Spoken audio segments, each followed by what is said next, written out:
सुख अमीरी नहीं, दुख गरीबी नहीं,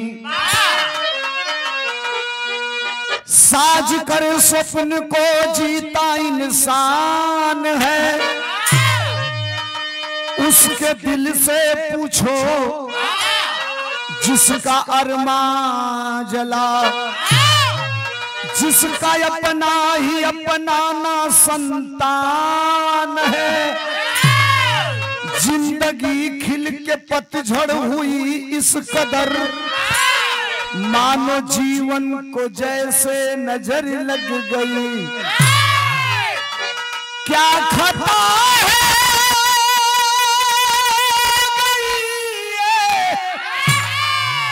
अरे सोलंकी गया,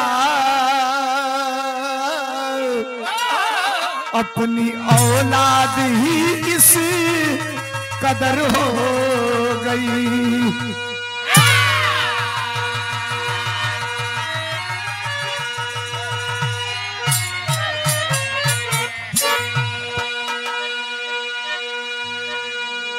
क्या खता हो गई ये सोलंकी गया, अपनी औलाद ही इस कदर हो गई। तू लोग बिना जगह को कहीं हल्ला मत करिए लोग। हमार बात खाली समझ में लोग के ना आई तो ढोलक हारमोनिया कोरस की हल्ला कैले बजौले कोनो मतलब बा ना। उतने हल्ला होके जितना काम चल जाओ, और तू लोग उतने तेज पेरी हलो ठोकी हलो जितना में तो हम लोग का काम चल जाए।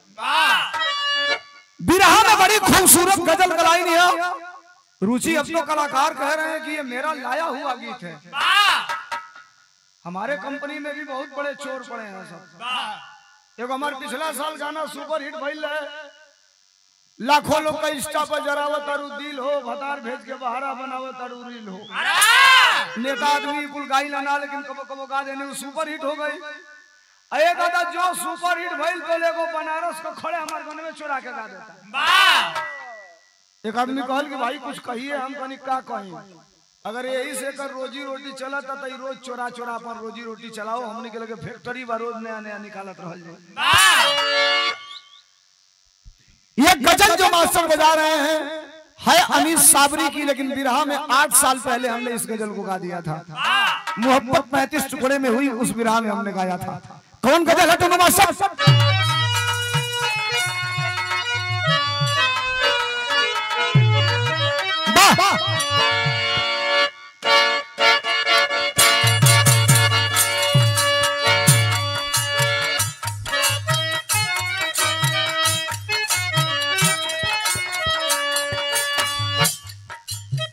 अगर आप बैठे हैं तो मेरे लिए बैठे हैं, तो निवेदन कर रहा हूं कि मुझे सुनिएगा। मैं प्रयास करूंगा कि आपको संतुष्ट करके भेजूं। गजल की लाइन क्या है? शीशा टूटे, शीशा टूटे, गुल मच जाए,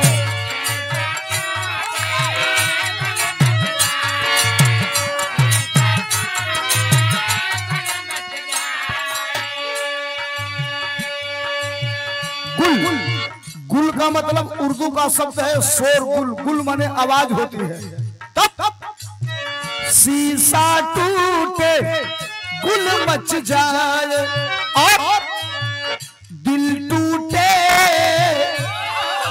अरे दिल टूटे आवाज न आए, दिल टूटे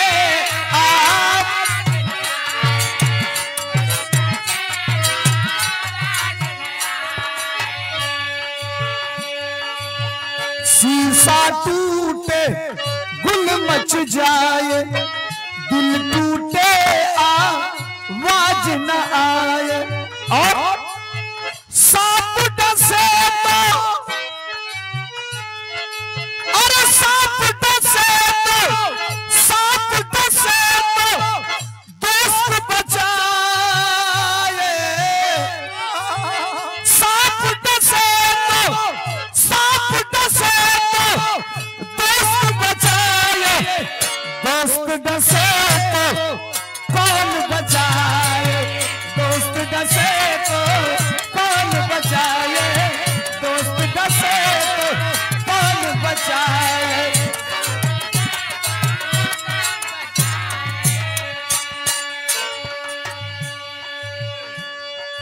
बन गया है माहौल। अगर बना देंगे आप 20-25 मिनट, गारंटी फिर दे रहा हूं आपको कि आपको संतुष्ट करके भेजूंगा।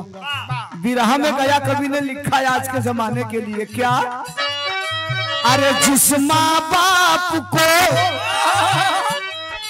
अरे जिस माँ बाप को पुत्र सताए,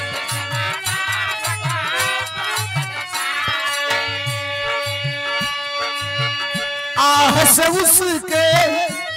से उसके बच ना पाए।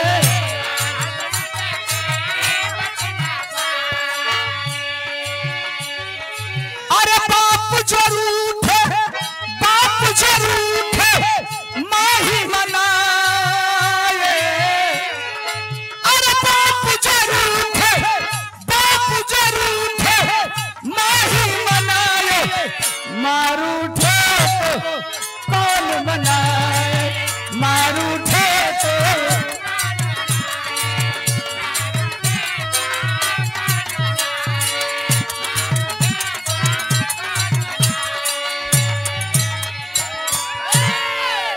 अच्छा, मैं 15 मिनट से चिल्ला रहा हूँ, आपको समझना जरूरी है कि मैं गा क्या रहा हूँ, मैं गाने क्या जा रहा हूँ, मेरा विरह है कैसा, किस तरह का विरह आपको सुनाने जा रहा हूँ। आप तो बैठे हैं, खड़े हैं, माताएं बहनें जो बैठी हैं, मैं हाथ जोड़ रहा हूँ फिर से एक बार के पूरा विरह को सुनना है आप। शुरुआत हमारी कहानी है, कहाँ से है, कैसे है, किस तरह है। मस्त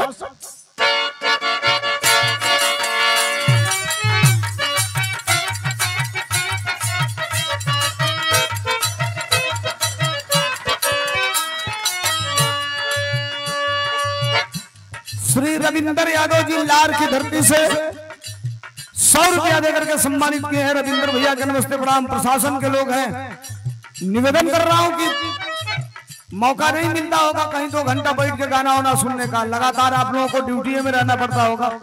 अगर बैठ गए हैं तो आप भी विरह सुनिएगा। सपना देखना दुनिया की सच्ची भाषा है, बताती दुनिया ही दुनिया की ये परिभाषा है।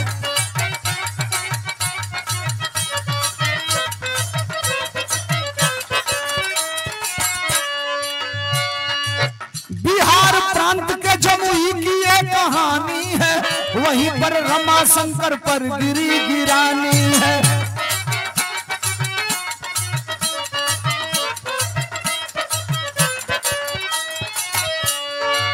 इकलौता बेटा प्रेम था सुजाता नारी से, बीमार पत्नी रहती शुगर की बीमारी से।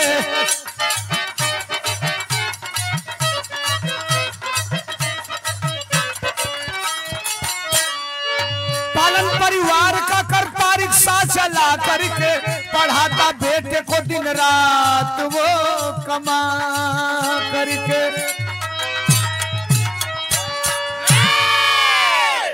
ए भैया ऐसा, हमारी बात को सुनिए आप लोग। उत्तर प्रदेश की राजधानी लखनऊ और बिहार की राजधानी पटना, पटना से लगभग 100 या 105 किलोमीटर की दूरी पर एक जगह है जिस जगह का नाम है जमुई।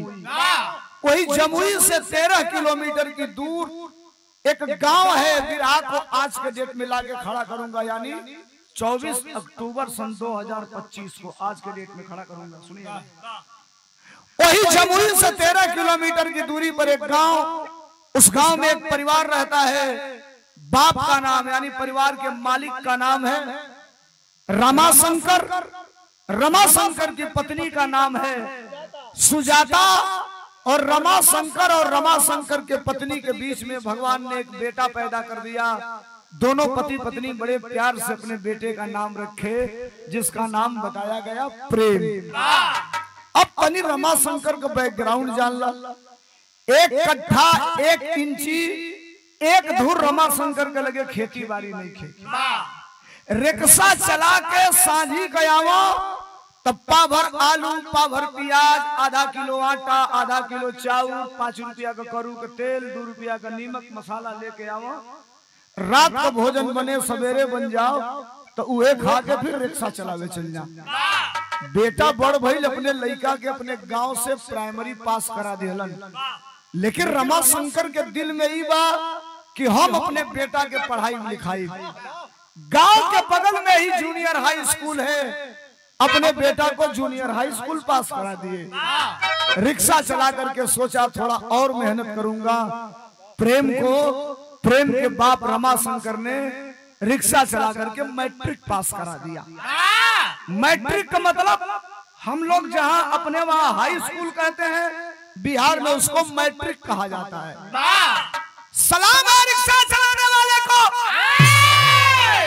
हाई स्कूल के बाद इंटरमीडिएट के बाद बीए कराया, बीए कराने के बाद बीएससी करा दिया। मैं बिरहिया हूँ, मास्टर थोड़े हूँ। बीए का फुल फॉर्म बैचलर ऑफ आर्ट और बीएससी का फुल फॉर्म बैचलर ऑफ साइंस। किसी तरह रिक्शा चला करके अपने बेटे को बीएससी कराया। सर बीएससी करा दिया। अपने बेटा से पूछा कि बेटा और पढ़ना चाहते हो? तो वो लड़का कहा बाबूजी 2-4 महीना हमको टाइम दीजिए, मैं बताऊंगा आगे क्या करूंगा। 6 महीना बीत गई, रिक्शा चलावत। एक दिन के बाद सवेरे जाड़ा का दिन बा, दुआरी पर पुअरा बिछल बा, थरिया में साग, बथुआ का साग आ मुटकी लिट्टी रोटी चूल्ही में पकावल। बुढ़िया बकोले बिया प्रेम कमाई, वही के खातड़न। तौले प्रेम आके अपने बाप के पास बैठ गया, खाए लगल। वही थरिया में कलश के बाबूजी एगो बात कही। रमा शंकर कहलक कहो। तो कलश बाबूजी मैं आईएएस बनना चाहता हूँ। बिना पढ़ा लिखा बाप, अंगूठा टेक बाप, गंवार आदमी, गांव में रहे वाला, रिक्शा चलाने वाला, आईएएस बनाना है बेटे को। सलाम है रिक्शा चलाने वाले को। उसके चेहरे पे थोड़ा सा भी शिकन नहीं आया कि रुपया कहां से आई। अपने लइकवा का बाँह पकड़ के खड़ा करौलन, भर अखबारी पकड़लन। कहला ए बेटा ओकर पढ़ाई कहाँ पढ़े पड़ी? तो लइकवा कहलस पटना। तो कहला ए बाबू तू ओकर पढ़ाई पढ़, जब रुपया पैसा लागे हमके बताइए, हम तो के भेजत रह। समय बीतल, ऑनलाइन वो लड़का कोचिंग क्लास में एडमिशन करा लिया। और 5 दिन जब रह गया जाने को, तो अपने बाप से कहा कि पिताजी मैं फला दिन को जाऊंगा। तो अगर बाबूजी कहना तू न ट्रेन से जाइबा न बस से जाइबा। तो कहलस कैसे जाई? तो कहना आईएएस बनाने के लिए मैं अपने बेटे को रिक्शा पर बिठा करके ले चलूंगा। आज अपने बेटे को सुबह बिठाया, दिन भर चला, रात भर चला, दिन भर चला, शाम को पटना पहुंचा। 48-50 घंटे के बाद रात भर अपने बेटे के कमरे पर रहा। सवेरे कॉलेज के बाबू अब हम जाई, यानी ऐसे सवारी ढोवत जाई, 2-4-500 का काम हो जाई।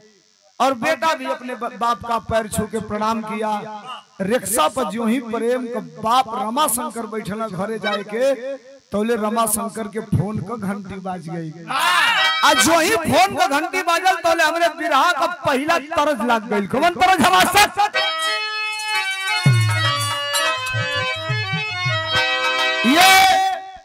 500 रुपयों का पुरस्कार। हमारे हम सबके नेता भी हैं, इस विधानसभा के नेता हैं, हमारे मित्र भी हैं, भाई विमलेश पाल धनगर, 341 विधानसभा सलेमपुर से ये 500 रुपया देकर के सम्मानित किए हैं। तो एक बार जोरदार ताली बजा के स्वागत कर दीजिए आप लोग। बहुत बहुत धन्यवाद बा, बहुत बहुत नमस्कार बा। और ये 100 रुपया देकर के सम्मानित किया गया है अभिजीत यादव, भावी जिला पंचायत सदस्य, लार पूर्वी वार्ड संख्या 31 से। भाई का धन्यवाद बा, नमस्कार बा। बिरहा का पहला तरज है, कौन तरज? हमारा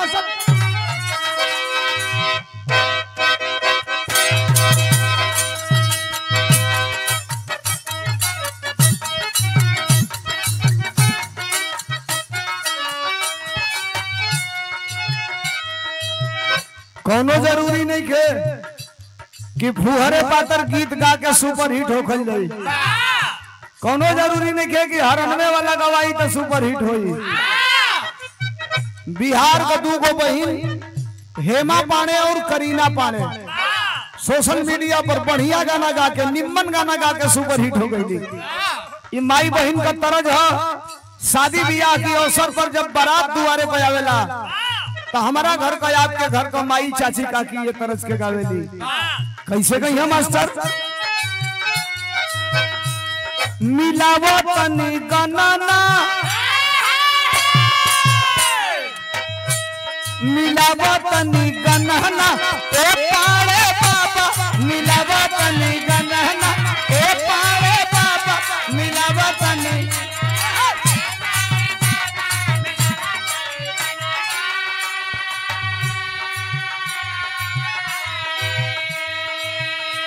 बराती में बरतिहन के ताक ताक के माई चाची गावेली सा जो अगुआ के जान गली सकी हे अगुआ हम बियाहे में तो खर खोचले एक लाइन धो दिया सा और लहा के गावेली सा का गई हसा। अरे अगुआ का दीदी अरे अगुआ का दीदी हई घर घुमानी अगुआ का दीदी घर घुमानी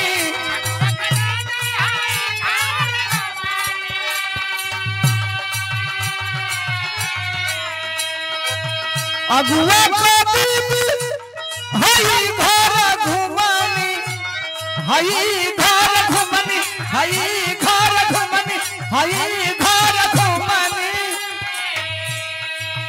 अगुआ का दीदी हई घर घुमानी खोजेली मोट बेलाना खोजेली मोट बेलाना ए पारे बाबा मिलावा तनी गणना ए पारे बाबा।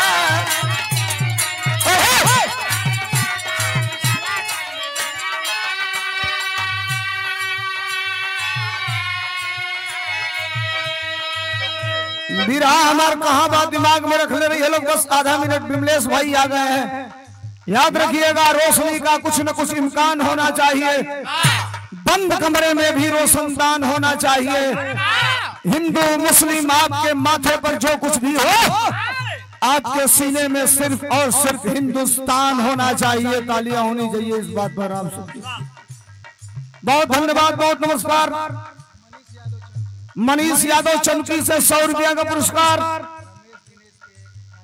रमेश दिनेश के दादी हमारे दादी के तरफ से 51 रुपया का पुरस्कार। बहुत धन्यवाद बहुत नमस्कार। बिरहा अपने रंग में चढ़ल बा हाथ जोड़ले हैं कि बिरहा ऐसा न सुने के मिलल हुई तनी साइज मिनान बने लोग आए।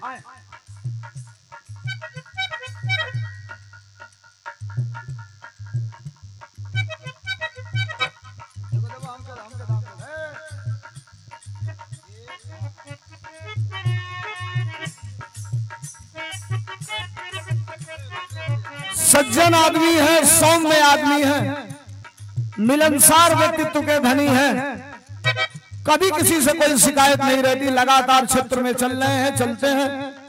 हम सबके मित्र हैं हमारे दल के नेता भी हैं।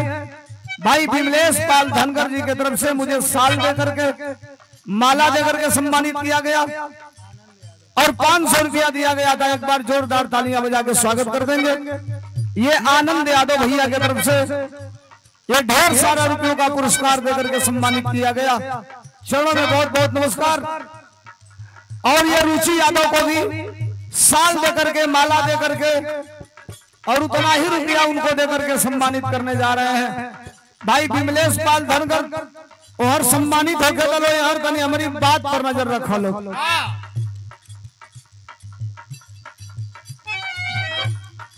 बाबा जी एक सवाल लेके पटना से जो चलला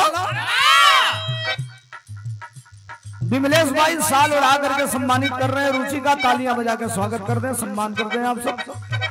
बहुत धन्यवाद बहुत नमस्कार। जनता बहुत बड़ी चीज होती है लोकतंत्र में और आप जनता का आशीर्वाद लेते रहिए जो होगा अच्छा होगा। बहुत धन्यवाद बहुत नमस्कार। कुछ मिलल कितना बोल दे हम अच्छा लिफाफा में बगा 500 एंगल लेके पटा जेबू गाँव तनी हम रुपया मिला तो जय हो प्रभु। रुचि यादव को भी साल देके माला देके 500 रुपया देके विमलेश भाई ने सम्मानित किया है। विमलेश भाई को धन्यवाद आभार। अब आई बिरहा पर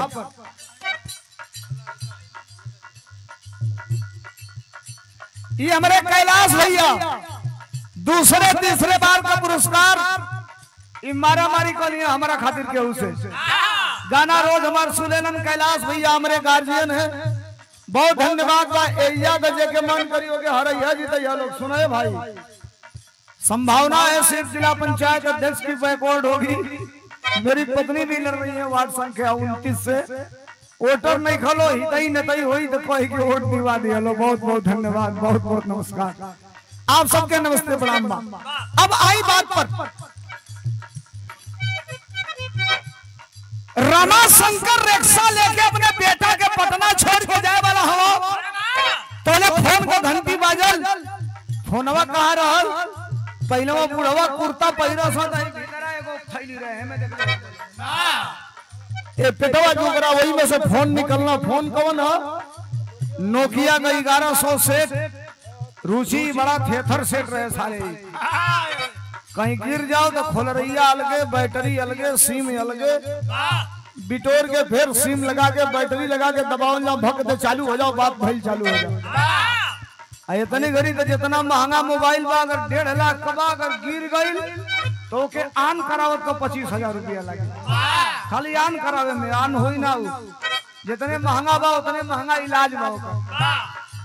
बाबूजी फोनवा निकलन तो फोनवा के कर रहे रमाशंकर निकलना था। फोनवा रहे रमाशंकर की मेहरारू का प्रेम के माई का रिसीव करके कहना हेलो। तो कहली कि चल चले बानी कि अबे वही जब बानी तो कहला कि चले वाला बानी। तो कहली कि तनी हमके बेटा से बाबू से प्रेम से बात करा दी।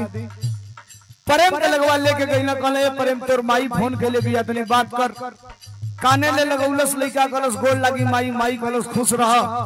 ए बाबू देहात कर रहे वाला गंवार मेहरारू हई एगो मंत्र हमार ले आईएएस बने गइल वाले तो लइका कहलस का तो कहलस कि अगर ई दिमाग में डाल के तू पढ़बो कि हम रिक्शा चलाए वाला का बेटा हई तो जिंदगी में कबो आईएएस ना बन पेबो। आई दिमाग में डाल के पढ़बो कि हम के आईएएस बने के बाद तो दुनिया का कोनो ताकत तो के आईएएस बनने से रोक ना पाई। पढ़े लाल माई अपने बेटा के समझावत दिया का कहलस पढ़ो मोरे बच्चावा पढ़ो मोरे बच्चावा तू हमके पढ़ाई पढ़ो मोरे बच्चावा।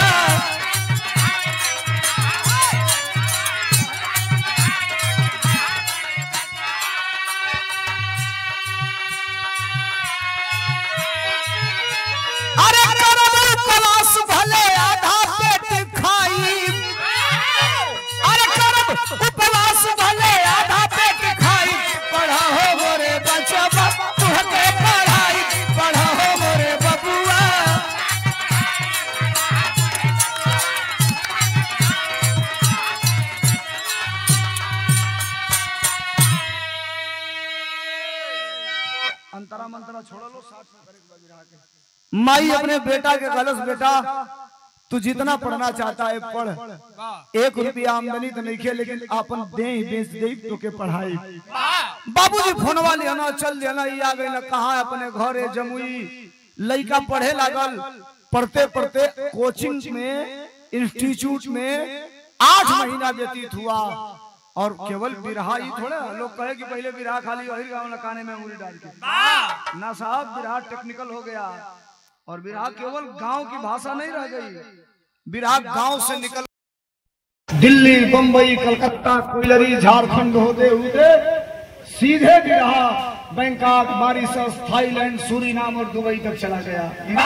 आज वहां तक बिरहा सुना जाता है। सुनिए मैं जो बिरहा आपके बीच में रख रहा हूँ।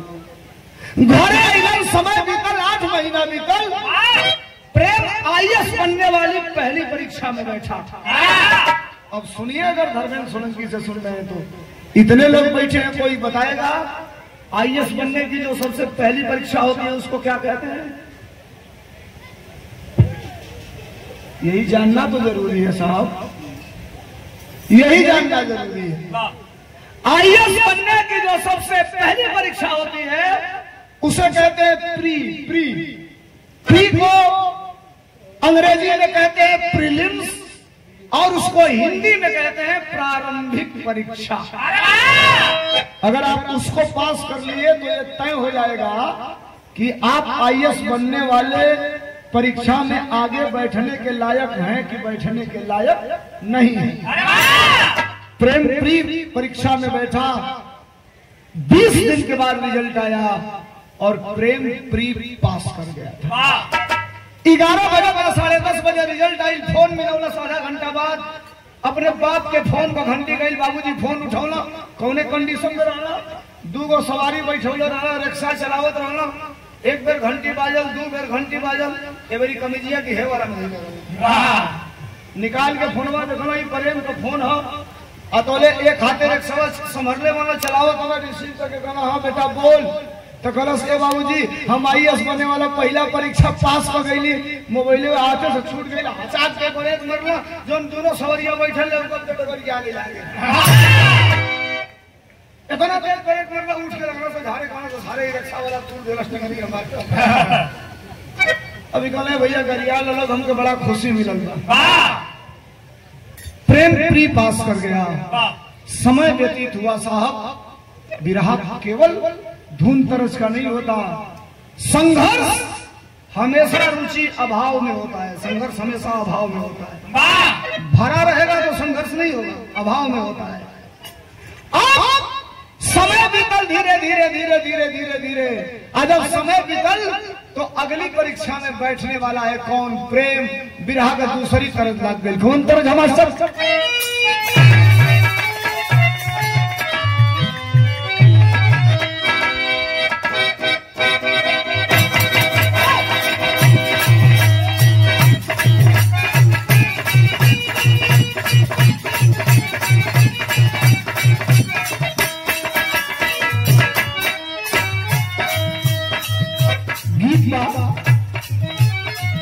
निकला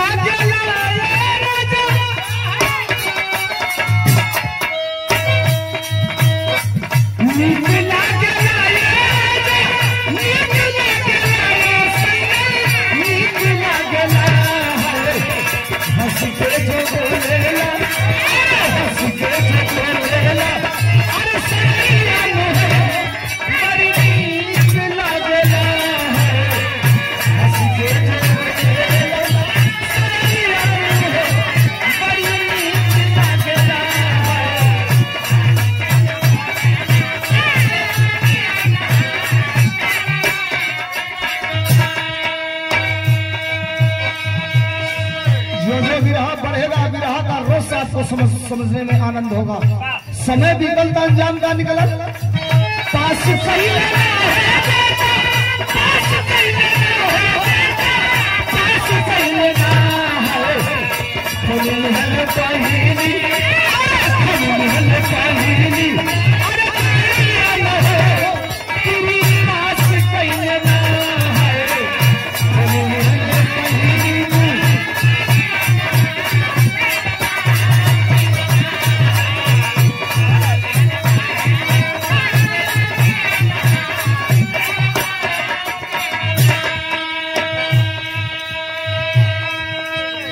प्री पास कर गया है। 9 महीने के बाद एक और परीक्षा में बैठता है। यही परीक्षा की इंसान की जिंदगी की असली परीक्षा होती है।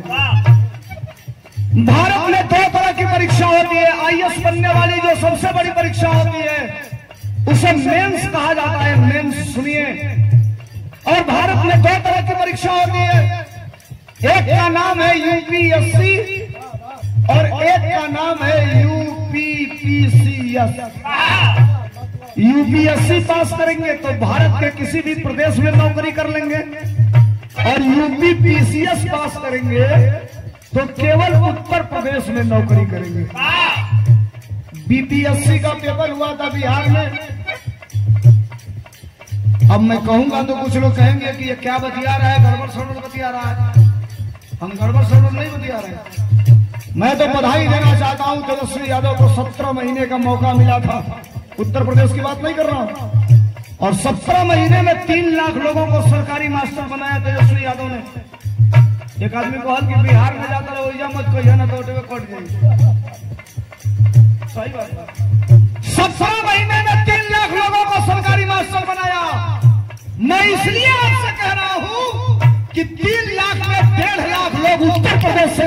बिहार में सरकारी मास्टर बने।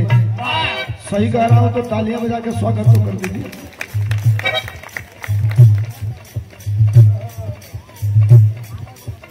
आइए बात पर, यूपीएससी का पेपर दिया,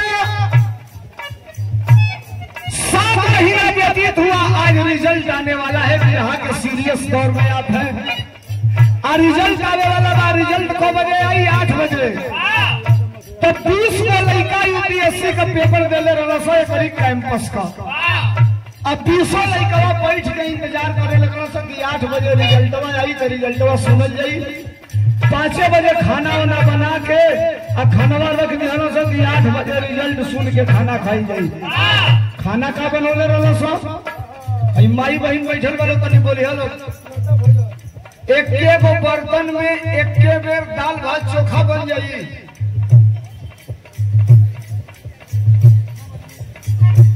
बन जाई।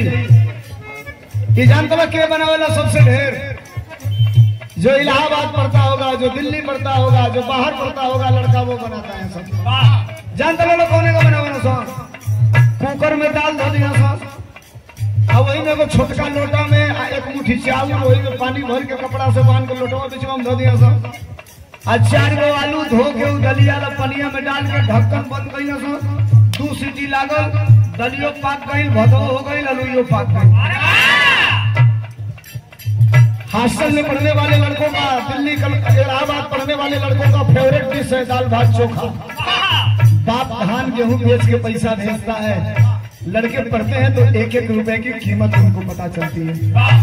भोजन बना के रखे हैं सब, काउंट डाउन चालू है। 7 बजा, 7:30 बजा, 7:45 बजा, 7:50 हुआ, 7:55 हुआ, 8 बजा कट ऑफ बना करके जब मेरिट आया था तो उस 20 लड़कों में 8 लड़के यूपीएससी का पेपर पास कर चुके थे, और 12 भगवान 8 में रिक्शा चलाने वाले का बेटा प्रेम भी यूपीएससी पास कर गया था।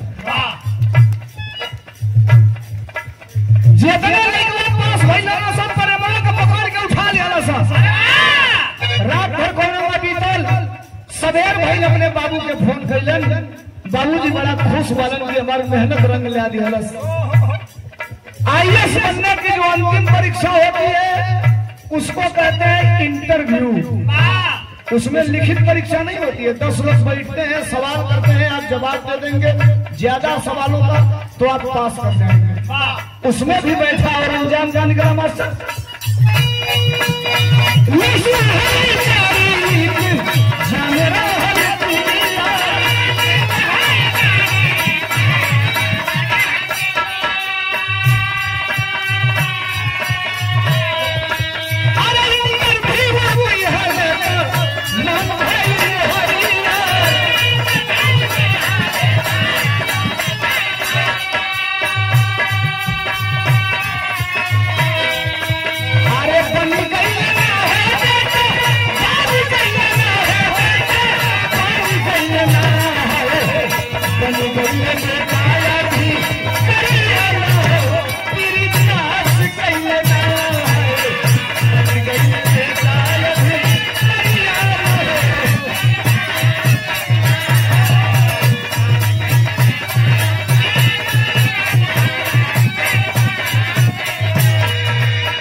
मटियारा जगदीश के ऐतिहासिक धरती से श्री राम समुझ यादव जी की तरफ से 51 अंकों का पुरस्कार।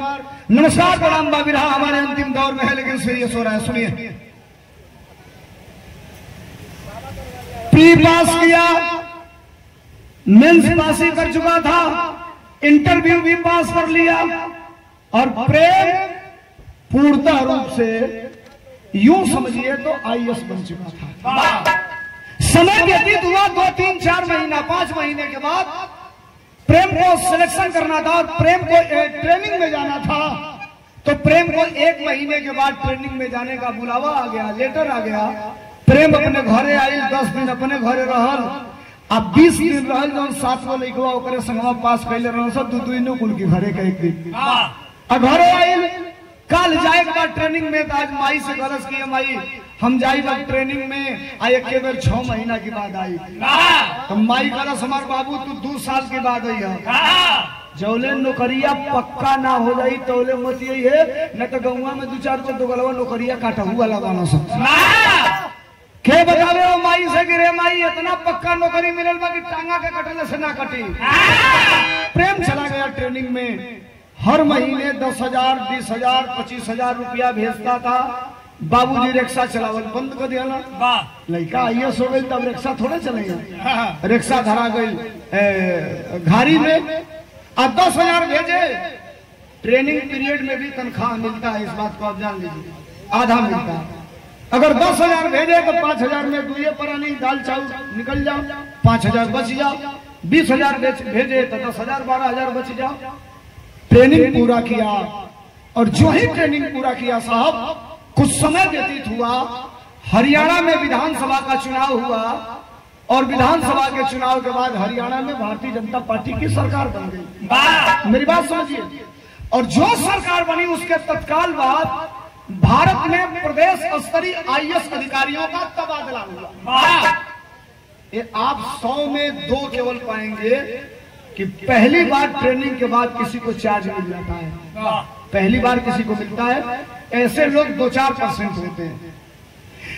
प्रदेश स्तरीय आईएएस अधिकारियों का ट्रांसफर हुआ, तबादला हुआ, तो बिहार से 24 आईएएस अधिकारी हरियाणा भेजे गए। और हरियाणा भेजे जाने के 10 दिन के बाद हरियाणा में एक जिला है जिस जिला का नाम है जिंद जिला।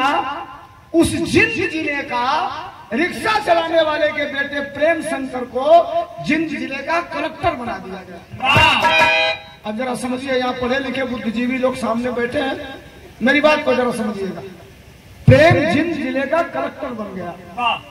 समय बीता, जो उन्हें दुआरी पर कबो साइकिल ना आवे न बोलिए टुन्नू, वो दुआरी पर फॉर्च्यूनर, मर्सिडीज, सफारी, छोटकी गाड़ी का गिनती है नहीं। दिन भर लोग आवे जान तो काय खातिर तो बियाह करे खातिर। गंवार बाप कहो भैया हम मालिक लिखी लड़का अधिकारी हो गए बाबू, जहाँ कही वही जहाँ बियाह करे। हमके खाली पियरी धोती पहिर के समझी बन के आशीर्वाद दे कैसन को होके तो मेरा समय बीत गई साहब। प्रेम को 8-9 महीना नौकरी करते करते बीता, 1 साल व्यतीत होने जा रहा है। तब तक प्रेम के पास एक लड़की जाती है, जिस लड़की का नाम बिरहा में बताया गया प्रीति महतो। बिहार में एक बिरादरी है महतो, हमारे हिसाब से बैकवर्ड क्लास में आती है। अब अपने भाव किस जात के लोग कहते हैं मैं नहीं जानता। प्रीति महतो नाम की लड़की प्रेम के पास गई। वो कौन थी? वो भी आईएएस पास कर चुकी थी, लेकिन रैंक उसका बहुत ज्यादा था, तो अभी उसको चार्ज नहीं मिला था। इसकी क्लासमेट थी, बैचलर थी। 1 महीना रही, 2 महीना रही, 3 महीना रही, 4 महीना रही, 5 महीना रही, किसी को पता नहीं। 7वें महीना जाते जाते उसी कलेक्टर के ऑफिस में उसी के दस्तखत और मुहर से वही प्रेम और प्रीति कोर्ट मैरिज शादी कर ली। न बाबूजी के पता न माई के पता। प्रेम प्रीति से दिया कल हेलन, 2-4 महीना और बीतल, प्रेम घरे रुपयो भेजल भी बंद कर दिया। कोनो दिक्कत नहीं खे। अब प्रेम का बाप रमाशंकर फोन मिलावा तो बार बार फोन कहे कि इस रूट की सभी लाइनें व्यस्त हैं, कृपया थोड़ी देर बाद डायल करें। अब 1 महीना और बीता तो फोन ब्लैक लिस्ट में हो गया। बिरहा का तीसरी तरफ लागल। कभी जी बताओ तो उनका बताओ मास्टर।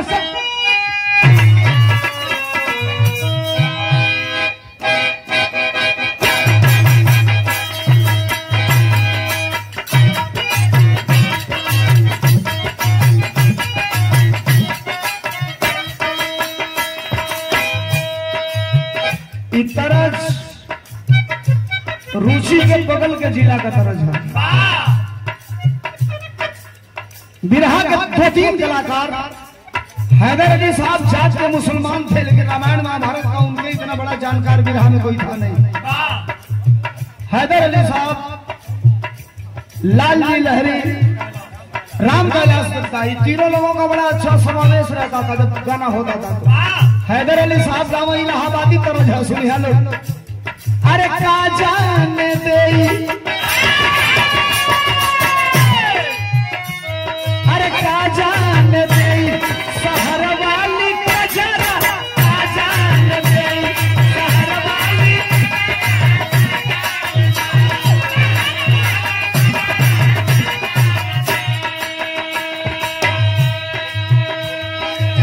तरह आगे बढ़ी तो बात बिगड़ जाई, बिरहा लंबा हो जाई। तनी रही सुनाइए भैया अंजाम का निकलल प्रेम का। अरे भूल गई बेटा, अरे भूल गई बेटा माई बापू का ठिकाना, भूल गई बेटा माई।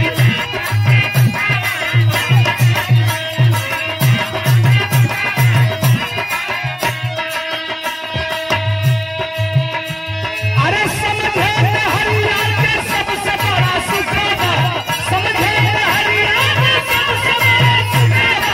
भूल गई बेटा माई बापू का ठिकाना, भूल गई बेटा।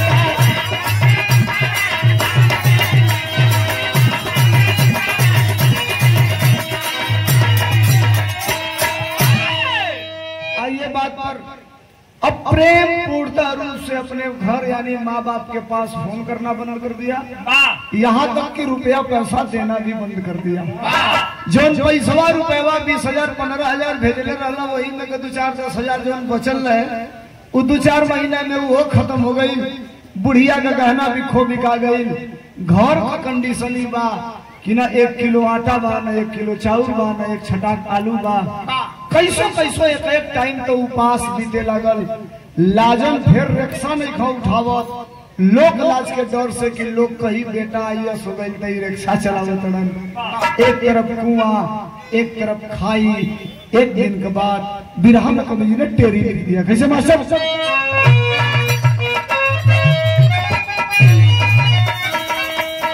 जमाना जमाना अरे कितना नीचे गिर गया, माई बाप से प्यारी हो गई जनाना।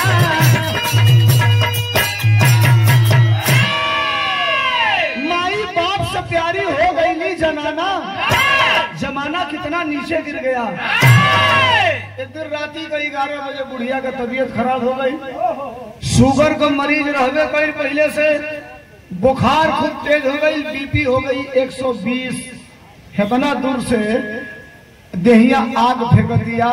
बुढ़ऊ करत का करा, पत्नी जानते क्या होती है साहब? यहाँ माताएं बहनें बैठी हैं, पढ़े लिखे लोग बैठे हैं। मैं अपने शब्द से कोई भी अननेसेसरी बात नहीं बोलूंगा। शादी के बाद पहले दिन पति और पत्नी के बीच में जितना प्रेम रहता है, उससे 1000 गुना ज्यादा मोहब्बत 75 बरस के उम्र में पति और पत्नी के बीच में रहती है। वासना ही प्रेम नहीं होता। एक दूसरे के दुख को समझकर अपना दुख समझना ही दुनिया की सबसे बड़ी मोहब्बत और प्रेम होती है साहब। 70 बरस का बूढ़ बा, अगर बुढ़िया भी अगर बुढ़ऊ का तबीयत खराब बा, बुढ़िया कुछ ना कैलस। एक पसरकारू का तेल लेके बुढ़वा के कपारे बधा के तू ठोक दियालस तो बिना दवाई का ऊपर बुखार उतर जाए। ये कंडीशन है साहब। 1 रुपया लगे बाना, बुढ़िया का तबीयत खराब बा, उठौला कोरा में रिक्शा पर लगला, लेके हॉस्पिटल चल गई ना। डॉक्टर देखा तो पहचान गया, ये तो आईएएस अधिकारी का बाप है। उतार करके स्ट्रक्चर पर इमरजेंसी में ले गया। 3 घंटा इलाज किया। माई ठीक हो गई। सुई दवाई भरने के बाद डॉक्टर साहब कहना कि अब तू लेके जा, चाची ठीक हो जाए। दीने में यह तो कुछ और दवाई लिखो। डॉक्टर लाजन पैसा ना माना कि इनके यहाँ से पैसा कहा जाए। आईएएस का बाप हो, आज नहीं तो कल मिलिए जाए। इनकी लगे रहबो ना कइल तो देबो ना कइल, लेके घरे आ गई ना। बुढ़िया के चारपाई पर लेटौले हम 4:30-5 बजे के करीब साहब। फिर अचानक बुढ़िया की तबीयत खराब होती है, प्रेम की माँ की। इतना तेज बुखार, अब कौने का फिर ले जा दवाई करावे। कॉल चला के अपन गमछी भें के गमछिया गार के बुढ़िया के दहिया पोछत कि बुखारवा तनी नॉर्मल हो जाओ, टेम्परेचर डाउन हो जाओ। दौड़ के गई काठे के बक्सा में प्रेम का फोटो मढ़ावल रहे। माई गरस के कहो प्रेमो फोन ना करेला, तनी फोन मिलावो ना, कही ना तोरे माई के तबीयत खराब बा तो उनके दौड़ के चली आई। बाबूजी गई ना एगो फोटो बा प्रेम के इतना छोट मढ़ावल लेके अइलन, मुड़िया बसवा की खटियावा की पटिया पर टिका के। अब बुढ़वा बुढ़िया दोनों हर हर हर हर रोवत हुआ सा प्रेम के देख के, अपने बेटा का फोटो देख के। विरह का अंतिम तरज है, कौन तरज है मास्टर?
देखिए अपने बेटा को सीरियस होकर बुरा हलियो न पूछा बेटा,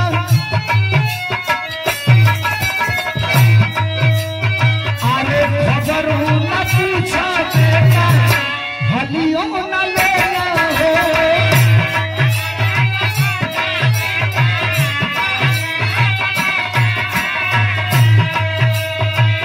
बीतल 6 महीना तू ये ना भेजेला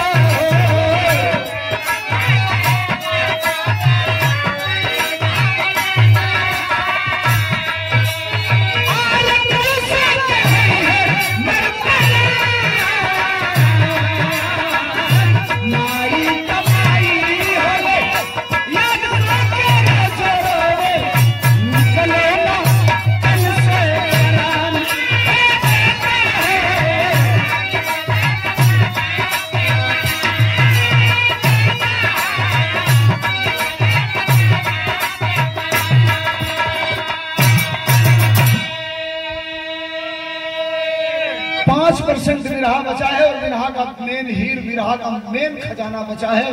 100 रुपयों का पुरस्कार अभिजीत यादव लालू, भावी जिला पंचायत सदस्य प्रत्याशी, लाल पूर्वी वार्ड नंबर 31।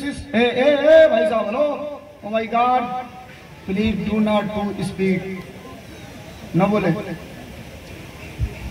रोवत रोवत बुढ़वा बुढ़िया दोनों नींद लग गई, सूत लेना सवेरे 6 बजे सुतले हमारी पेट का आग बड़ा बाउर चीज होले साहब। नींद तो लगल है लेकिन बुखार से तपत हम आई वो प्रेम कमाई रमाशंकर का पत्नी 6 बजे में तोले एक आदमी दरवाजा पे भड़ भड़ भड़ भड़ भड़ भड़ भड़ ठोका था। बुढ़ऊ को नींद टूटल गई ना, दरवाजा खोलना तो एक उसी गांव का रहने वाला नौजवान जिसका नाम राम शरण यादव दरवाजे पर खड़ा था, झुक के प्रणाम किया, कहा चाचा नमस्ते, का हाल चाल बा तुहार? प्रेम ठीक पाला ना आईएएस अधिकारी तार बेटा फोन नहीं लगा। अरे हमारे संगवे ना हाई स्कूल में पढ़ाना कैसन बना तबीयत ठीक बा। अब के बतावे वो बुढ़वा कैसे बतावे कि फोन करेला कि ना करेला का कहे। जो लगातार पूछ रहा था बुढ़ऊ के निक निखे लागत कहला ए बाबू अबे हम तक से साझी को बतियाई सब ठीक बा कोनो बात नहीं के यू टर्न होकर के बुढ़ा वापस चल रहा है अपने घर के तरफ। और तब तक राम शरण की नजर उस बुढ़े के एड़ियों की तरफ पड़ी। इतना बड़े बड़े बड़े बड़े बेवाई फाटल बा। धोती पर नजर पड़ी तो मोटका डोरा से 3 जगह फटल की धोतिया सियल गया। चप्पल पर नजर पड़ी तो 2 पवाई का चप्पल है। दौड़ के आया पकड़ के बाहर घुमा दिया और कहा चाचा कुछ छिपा रहे हैं आप हमसे। मैं आपका बेटा तो नहीं हूं लेकिन आपके गांव का रहने वाला हूं, आपका भतीजा हूं, आईएएस अधिकारी के बाप हैं और आपकी स्थिति ये है। बताइए क्या मैं आपकी मदद कर सकता हूं।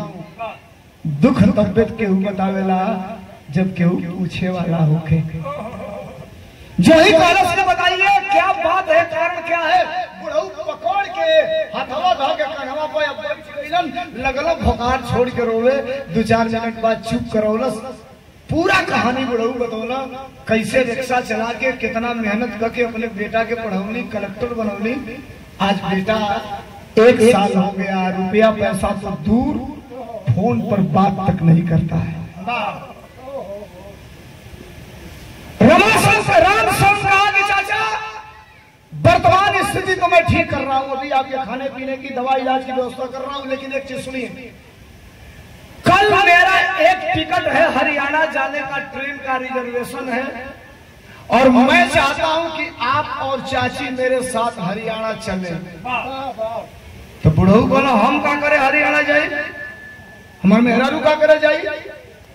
तो राम शरण कहा चाचा नहीं जानते हैं आपके बेटे का जहां कार्यालय है कलेक्टर का, उसके कार्यालय के ठीक सामने सड़क के उस पार रोज मैं शाम को 3 बजे से रेड़ी लगाकर उसी पर भाजी बेचता हूं। रेड़ी माने समझ रहे हैं अपने क्या जोड़े के ठेला कहा जाला, बंबई दिल्ली कलकत्ता में होकर रेड़ी कहा जाला। 3 बजे से रोज हम सब्जी बेचना और जब 4 बजे के बाद ऑफिस से निकलते हैं प्रेम भाई तो ऐसे निकले गोल चक्कर पार किए दाहिने होके जाते हैं तो बीच में बैठे रहते हैं। कभी कभी उनकी नजर हमारे ऊपर पड़ जाती है। अरे हाई स्कूल में तो समय पढ़े वाले जाना कब देख के मुस्कुरा देना, हम उनके सम्मान में ऐसे सैल्यूट कर देते हैं। लेकिन आज तक कभी बात नहीं हुई है हमारी उनकी। मैं जानता हूं कहाँ रहता है, आपको लेके चलूंगा और मैं पूछूंगा कि ये प्रेम जिस बाप ने रिक्शा चला के तुझे आईएएस बनाया उस बाप को छोड़ कैसे दिया। डूबते को तिनके का सहारा मिल गया। लेके अगले दिन ट्रेन पकड़ा। संक्षिप्त में बता रहा हूं, रात भर ट्रेन चली, सुबह 7 बजे हरियाणा पहुंची और अपने कमरे पर ले गया, स्नान ध्यान करा के भोजन कराया। खाना खिलाने के बाद एक ऑटो तय किया और ऑटो से लेकर के आ गया कलेक्टर के कार्यालय पर। तब तक घड़ी बजा दी थी 12:30। कार्यालय पर एक बार इधर एक बार इधर एक बार इधर, दरवाजे पर संतरी खड़ा है, संतरी सिपाही खड़ा होता है बंदूक लेके जिसमें चाकू खोसा गया होता है। अब वो कैसा चाकू होता है सिपाही जी लोग बताइए, हम लोग तो जानते हैं कि मतलब अति ज्वलनशील है, उसमें पॉइजन रहता है उस चाकू में। संतरी खड़ा है, संतरी की नजर पड़ी 1 बार 2 बार 3 बार कोई गया तो भाई डाउट हो जाएगा।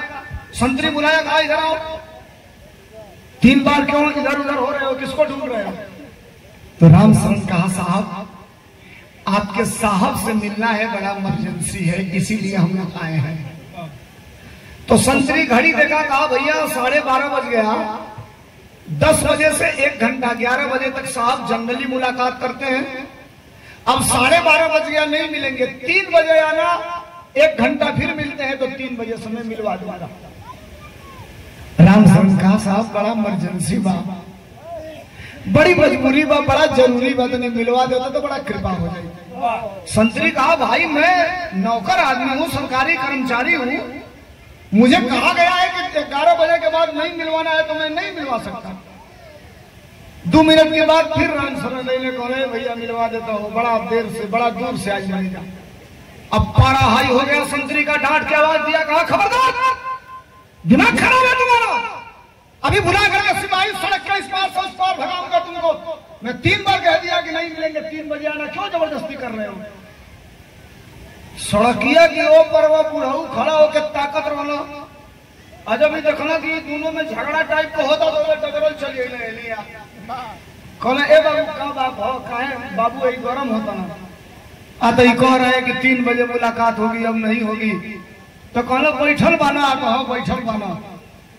तब बुढ़ऊ हाथ जोड़ के फाटल कुर्ता, मैल धोती, घोड़े में 2 पवाई का चप्पल, वृद्धावस्था की बड़ी दाढ़ी, हाथ जोड़ना बुढ़ऊ कहना ए साहेब, वो का जानता के साहेब कहे जाला साहब, गरीब आदमी ना होमगार्ड को भी साहब कहता है, गरीब आदमी चौकीदार को भी साहब कहता है साहब, और जो बड़ा आदमी होता है ना वो कप्तान को भी तुम कह के बुलाता है। मैं असलियत बात कह रहा हूँ, ये आपके और उसके लेवल का अंतर है। बड़ी मजबूरी में इमरजेंसी में मिलवा दा सदर से खड़ा बली जा डांट के आवाज दिया, संतरी का पागल बुड्ढे, यतीम खाना बना रखे हो, जब चाहो तब मिल लोगे, चलो यहाँ से हटो।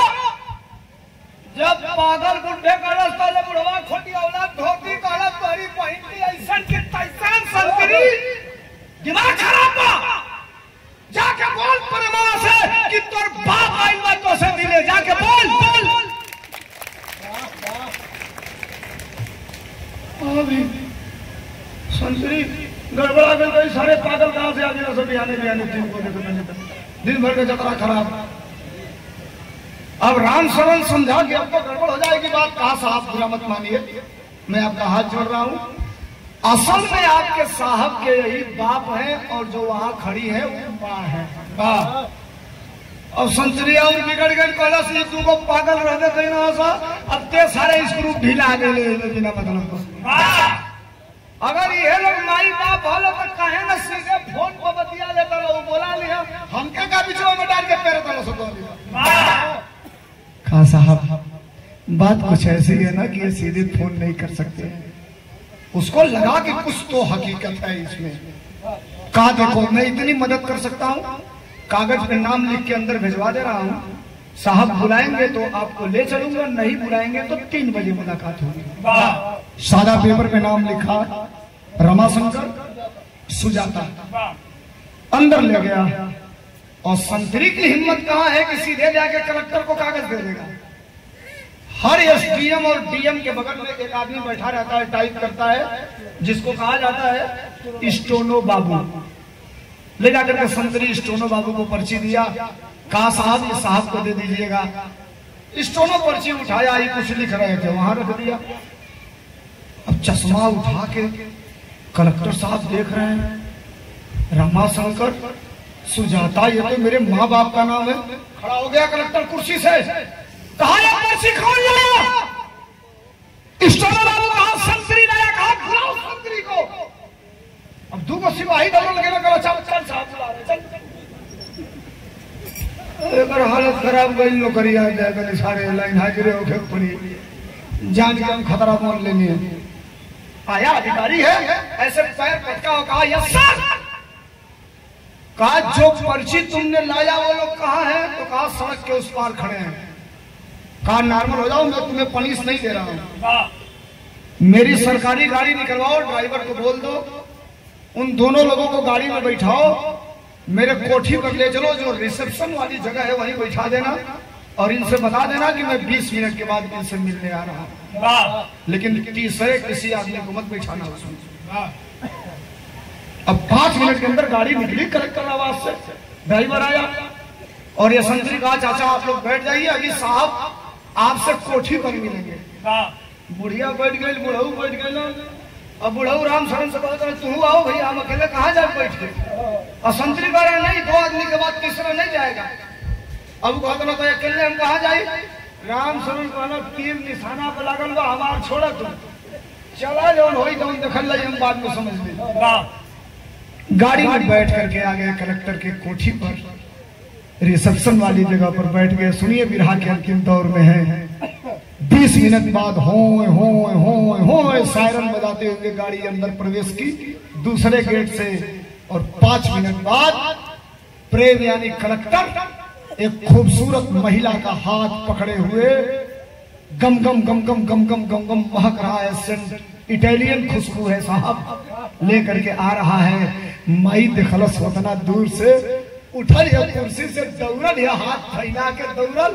अरे भूला गई मेरे 2 साल हो गई, एक बार फोन ना कइले, कहां रहला है बेटा? एक बार बोलत के निकले मैं हूं रे के करत या वही सरकारी आप घर में आजन प्रेम के संगो मौगी भी आई, प्रेम से कहती है ये कौन है? पागल है, बुढ़िया ही रेटे बना रही है, ये कहां से पागल घुसा दिया घर के अंदर? बुढ़िया एक बार सुनलस, 2 बार कहलस, धके झोटा मारे बुलाट के तार फलान चीज करो, हमके पागल बोलबू तू? अब प्रेम सोचा कि देखत नहीं तो हमारी पहले ये दोनों सास को ही अपने में फेंटा फेंटी कर लेनी चाहिए। प्रेम अपने पत्नी से कहा तुम अंदर जाओ, मैं 20 मिनट के बाद बताऊंगा कि ये कौन है। अंदर चली गई, आया बाहर, सामने पिताजी खड़े हैं, कहा रुक जाइए, आप लोगों ने गलत कर दिया यहाँ आकर। गलत? माँ कही कि एक बार और बोल, कहा कि गलत कर दिया। पकड़लस बुढ़ऊ का घट्टा, कहलस वापस चला। कहता ऐसा IAS अधिकारी के थूक दे जड़ जाओ, कहता कि गलत कर दिए। अरे पेटवे का बात में हम केहू का बर्तन माज लई बा, तू केहू का गोबर फेंक लिया, खाए भर के मिल लई, जौने जिए लई तौले, ऐसे अधिकार चाहिए का हम के। तब तक प्रेम कहा कि नहीं तुम गलत समझ गई, हमने एक नया जगह बनाया है, मैं तुमको बुलवाने वाला था, तुम लोग समय से पहले आ गए। वहां अच्छा खाना मिलेगा, अच्छा कपड़ा मिलेगा, अच्छी दवाई मिलेगी। बाबूजी कहले बेटा तू आ तो मैं रोज मिलूंगा। तो बाबूजी कहला ए बेटा हम के वही चले चलो घरे ना जाइए। गाड़ी में बैठ गया, बीच में कलेक्टर प्रेम बैठा है, दाहिने माँ बैठी है, बाएं बाप बैठा है। गाड़ी चल दी, 5 किलोमीटर ले केहू कुछ नहीं के बोला। 6वां किलोमीटर में माई कहलस ए बाबू कुल तो ठीक बा, जहाँ कहबो या रहो, लेकिन हमारे में सवाल मत हो से। प्रेम कहा कौन सवाल? तो माई सवाल कर दिया विरहा के पहपट में। कहा मास्टर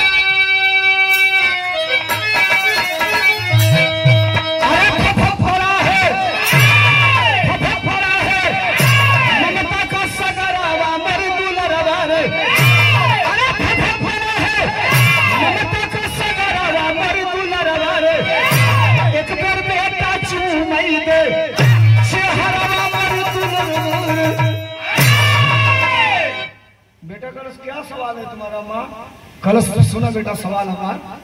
फटही साड़ी में माई, फटही धोती में बाप हो, माई कलश की बोला बचवाऊ के रहे, जब ले आई तोहरे साथ है।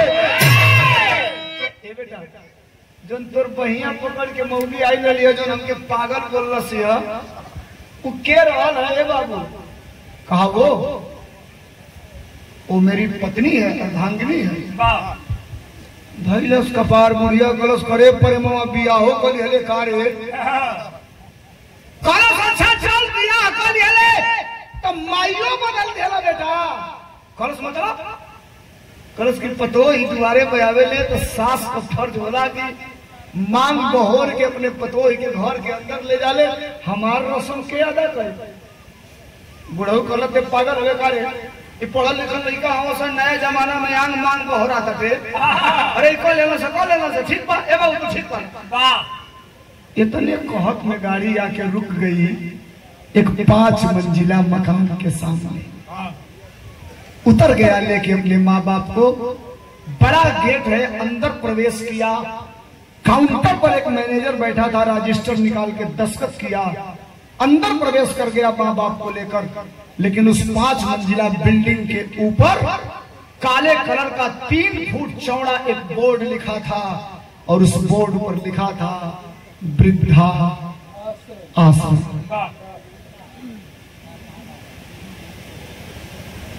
2 घंटा बैठा तो 4,000 रुपया दिया, कहा पिताजी एक कमरा है, अच्छा भोजन मिलेगा, 3 टाइम कपड़ा मिलेगा, दवा मिलेगी, मैं रोज आऊंगा आपके पास। और अगले दिन से रोज आधा घंटा टाइम देना चालू किया। 3 महीना बीता तो हफ्ते में आने लगा, 5 महीना बीता तो महीने दिन पर आने लगा, और 8 महीना बीतते बीतते आना भी बंद कर दिया। आई वो दोनों जान गए बुढ़वा बुढ़िया की केहू का घर और ना है, वृद्धा आश्रम हो, ये तो जानिए गई लाला।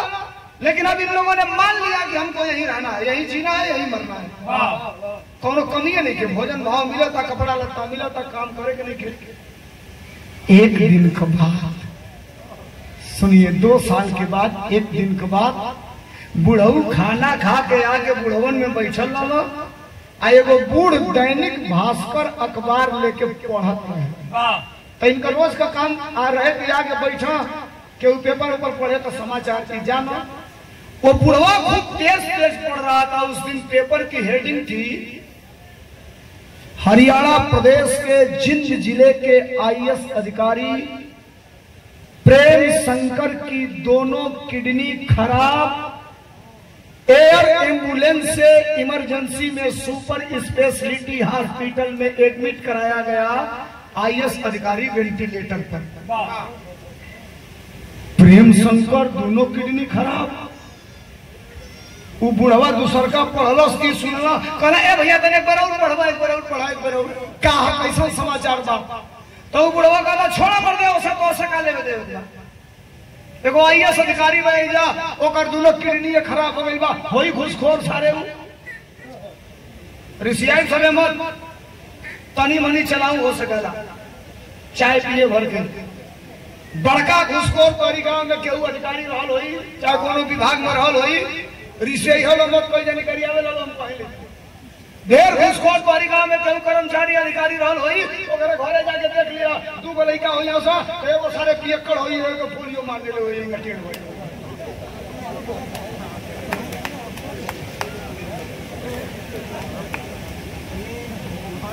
बुढ़ा वाले सोई घुसखोर कौन नहीं साहब, वो कोई और नहीं साहब, वो मेरा बेटा है प्रेम। प्रेम उठल बुढ़वा दौड़ के गई, अब बुढ़िया का हाथ पकड़लस, कहलस तू बैठल चालू पर बाबा के दोनों किडनी खराब हो गई बा।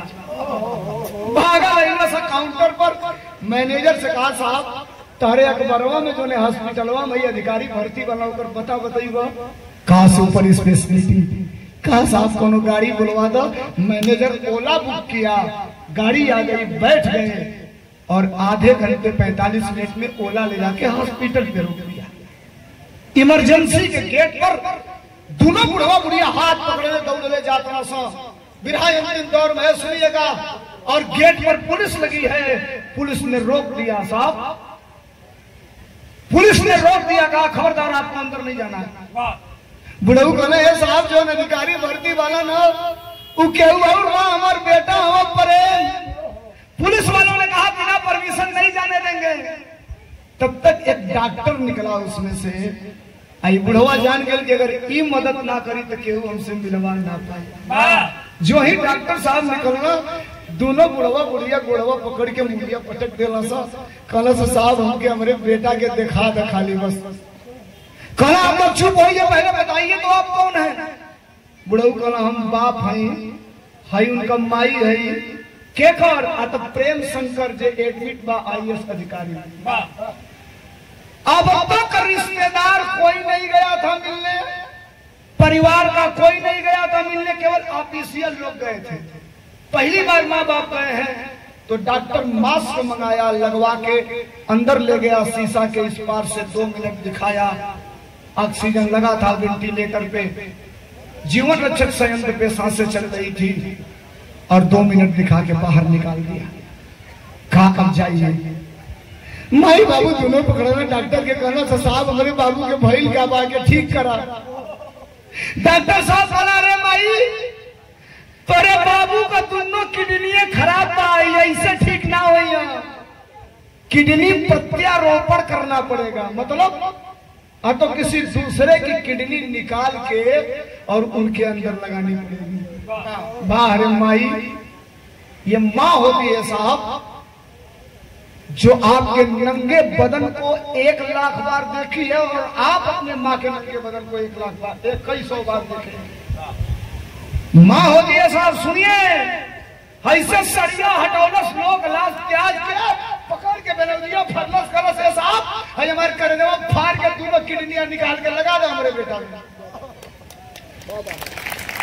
डॉक्टर कहा कि तुम इमोशनल कर रही हो हमको माँ, ऐसे नहीं लगेगा। प्रक्रिया है इसकी, तुम्हारा ब्लड निकाला जाएगा, लैब में जाएगा, जांच होगा, रिपोर्ट आएगी, ब्लड ग्रुप मिलेगा तब, और किडनी आपकी उस बॉडी में कितना एक्सेप्ट कर रही है ये क्लियर हो जाएगा तब। तो माइयों का हरस बाबू जी का उनका तैयार बनेगा, उस कागज बना कर दी जाने की भर्ती कर हिल गई, खून निकाल के बंबई भेज दिल गई। 1 हफ्ता बाद जब जांच आई तो पिता की किडनी 40% चांस थी लगने की और मां की किडनी 70% चांस थी लगने की।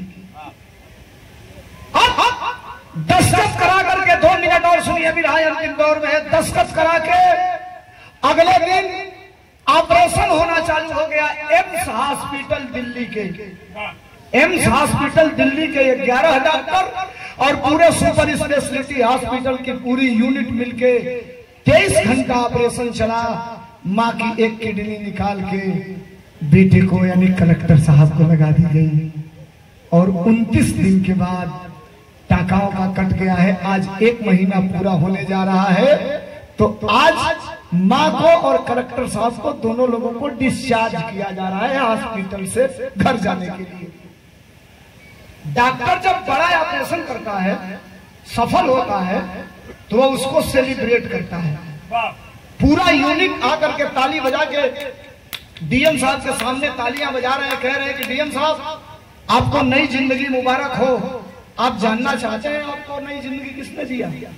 कहे कौन? अब डगरावे वाली कुर्सियां ना होगा, व्हील चेयर पर माई के बैठा के और डगरा के ले आके डीएम साहब की समन्वय खड़ा करने से।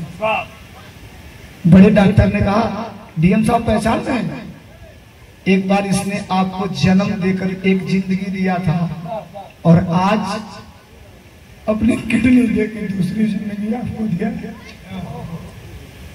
हर हर हर हर डीएम साहब ने अखिया से आंस गिरता माई के मना बाकी तू बोली हम मतलब घाव ताजा बा। अपने बेटा का रोल देख के पकड़ के कुर्सिया का बेटा खूब तेज दबौला करो सरे तेरे मुंह चुप काय रहा कर रे एगो हम दे देली आ 3 महीना बाप तोर बाप भी एगो किडनी दिया हमनी के जीते जी तो के मरे ना दे ले रे बेटा। कागज पूरा हुआ, असली बात तो सुनिए। घर आ गए, रात भर बीता, सुबह 7 बजे डीएम अपने एक कर्मचारी को बुलाया, चार्ज नहीं लिया और कहा कि 10 बजे मैं प्रेस वार्ता करूंगा, जिले के सभी पत्रकारों को बुला लो। जिले के सभी पत्रकार आ गए, 3 कुर्सी लगी, बीच में डीएम साहब, बाएं मां दाहिने पिता और माइक पत्रकारों का लग गया। पत्रकारों ने कहा कि डीएम साहब प्रेस किस लिए बुलाए हैं, पत्रकारों को किस लिए बुलाए हैं, क्या है आपका मामला? तो डीएम साहब ने कहा बंधु आपके माध्यम से आधा मिनट का मैं पूरे दुनिया को एक संदेश देना चाहता हूं। कहे क्या? तो कहा जो मैं कह रहा हूं उसको यूट्यूबर भाइयों, पत्रकार भाइयों रिकॉर्ड करना, अखबार में लिखना और बता देना दुनिया वालों को कि एक आईएएस अधिकारी ने एक बात कहा है। बिरहा के खड़ी में कहा, क्या कहा मास्टर?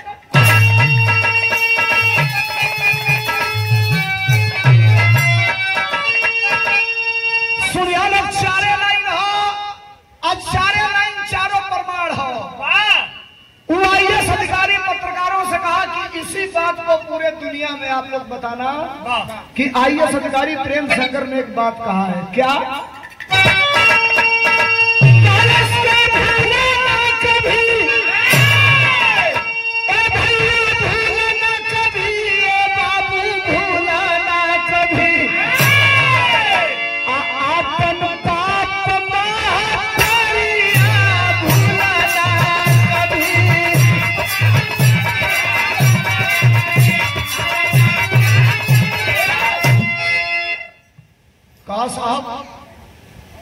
एजे कलेक्टर चार्ज में नहीं हूं, लेकिन जिन जिले का कलेक्टर ये आपसे कह रहा है, दुनिया के लोगों को संदेश देना कि जिंदगी में सब भूल जाना, लेकिन कभी अपने माँ बाप को मत भूलना। ये एक लाइन मेरा केवल चलाना, मैं अपने दुखड़ा 1 मिनट भैया 1 मिनट आधा सेकंड पकड़ी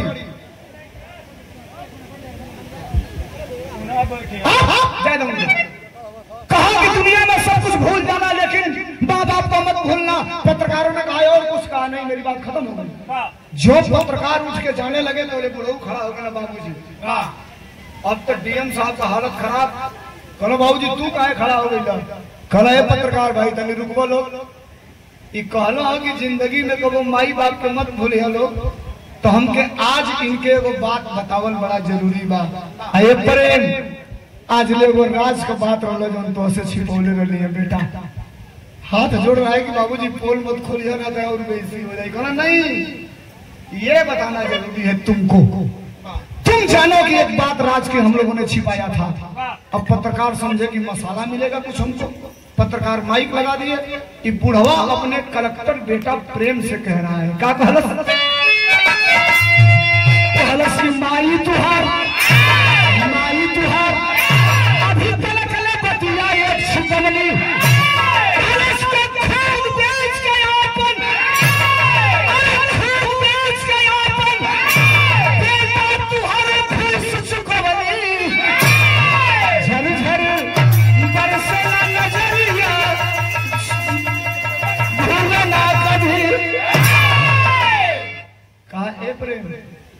इन पत्रकारों के सामने बता रहा हूं, अंतिम सेमेस्टर तुम्हारा था और तुमने मुझे फोन किया, मैं रिक्शा चला रहा था कि बाबूजी 19,000 रुपया चाहिए। मेरे पास रिक्शा चला के 6,000 रुपया था। 13,000 रुपया मैं अपने सभी रिश्तेदारों से कहा, लेकिन किसी ने 13 रुपया की मदद नहीं किया। और तुम कहे थे कि 3 दिन में हमें पैसा भेज दीजिएगा, अंतिम सेमेस्टर है। हम लोगों ने अंतिम निर्णय ये लिया, मैं और तुम्हारी माँ चले गए एक हॉस्पिटल में और डॉक्टर से हम लोगों ने कहा कि 13,000 का खून निकाल लीजिए। डॉक्टर ने कहा 1 दिन में 13,000 का खून नहीं निकलेगा, तो 2.5 दिन में हम लोगों ने 13,000 का खून निकलवाया। 13,000 वो और 6,000 मेरे पास था, वो मिलाकर 19,000 रुपया हमने तुमको भेजा। तुम परीक्षा पास कर गए, तुम IAS हो गए, कलेक्टर हो गए, और आज 2 साल से हम लोगों से बातें करना बंद कर दिए। रुपया पैसा की जरूरत छोड़ अथवा इसे जोड़ल कल जिंदगी में तो है चरण के बाद हमारे को धाम में ना हुई। पत्रकारों से बाबू से कहला कि तू जा लो भैया, हमन का बात खत्म हो गई, आपस का बात बाप बेटा का हमन को समझ लिए। पत्रकार जो महीना से तो बुढ़िया माई उठ गई, प्रेम कहला तू बैठा, तू काहे उठो? कहला रुक रुक रुक रुक रुक। बुढ़िया इसे ताकतिया घर की चारों करस करे प्रेम पतोहिया कहाँ भी अरे सेंटर वाली। अब जो पतोही के बाद सुनलस गर्म हो गया, उसको जेल भेजवाऊंगा, मेरे साथ फराड की है, धोखा की है, उसको बख्शूंगा नहीं, रखूंगा नहीं। माई का सुन बताई उस जवन कैले दिया में ओकर 1% गलती नहीं। कलश का है तो कलश सब गलती तोड़ बा। कहा कैसे हमारी गलती है? तो कलश देख देहाती में हरानू आई और देहाती भाषा में तो समझाओ तो नहीं प्रेमवा सुन। माई भी आबू प्रेमे में कहते सुन प्रेमवा, देहात में करे का गाय बाछी जब बच्चा देली सब करे माने निकलो पहला उठी करे का गाय बाछी जब बच्चा देली सब तो उनके साजे के पड़ेला। गांव में का लोग रहेला, जब पहले उठी गाय बाछी बच्चा दिली से तो उनके साजे ला पटक के 2-4 के हमरा मारी लो, हाथ धो के थाने में मली लो कि गुदरावल छूट जाई मनो तुहे दे कई गो तनी तेज होली से तो हो के पड़ेला, 2-4 लाठी मरहू के पड़ेला, धीरा जाई हसा तो ओकरे पास से खड़ा क के छान लगा के भदभद 10 लीटर दूध आ जवन नाई सजाई रहे जो छान लगेबो बल्टी लाते कर दबा के जो छिन्नी पकड़े देबो तले बना के मारी बल्टियों फेंका जाए कोई यानी का मुंह फूट जाला। बियाह तो कइले लेकिन तुमने उसको साजा नहीं। अगर तुम उसको पारिवारिक गृहस्थ जीवन का संस्कार सिखा दिए होते तो आज एक किडनिया हमके ना देवे के पड़ल रही। पत्नी के लिए पति ही परमेश्वर होता है। लेकिन हम ना कहब कि दूसर बियाह कर, अब हम ओके बोला के साजा बाबू है रही। सरकारी गनर लेती है, जाती है, बुला के लाती है, उसकी गलती का उससे क्षमा मंगवाती है और उसके बाद वो चारों परिवार, चारों लोग एक साथ रहना चालू कर देते हैं। आज के डेट में 24 अक्टूबर सन 2025 को वो चारों लोग कहाँ हैं? प्रेम, उसकी पत्नी प्रीति, उसका बाप रमाशंकर और प्रेम की मां सुजाता कहाँ है साहब? हरियाणा में ही एक जिला है जिसका नाम है रेवाड़ी। उसी रेवाड़ी जिले में बड़ी मकान बनाकर, हालांकि चार्ज कर प्रेम नहीं है, सचिवालय से संबंध है, इस समय IAS अधिकारी है, चार्ज नहीं मिला है तब से, लेकिन उसी रेवाड़ी में अपने पूरे परिवार के साथ आज भी वो IAS अधिकारी प्रेम रहता है। सरस सलील एक पत्रिका आती है, उस पत्रिका में पूरे कहानी का विवरण निकला था। हमने अपने कवि को दिया, लिखवाया, गाया। 2 बड़े अधिकारियों ने कहा इसको मंच पे भी गाना।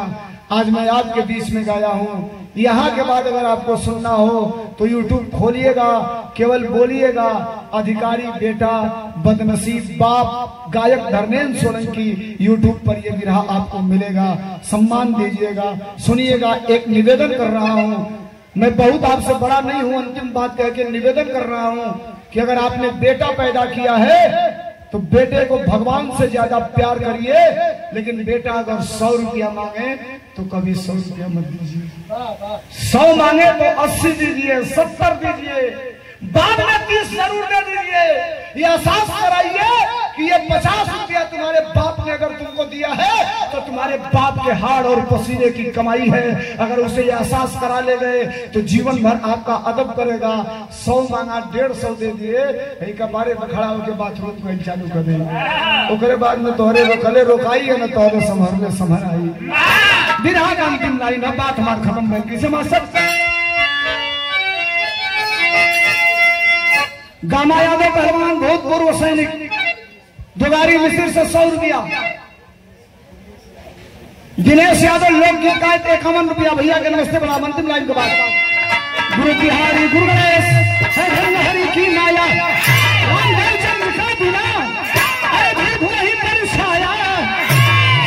कितना नीचे गिर गया सोलंकी गया कभी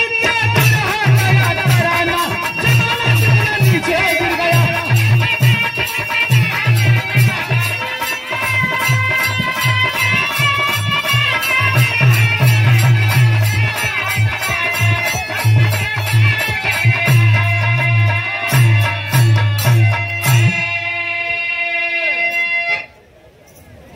जल्दी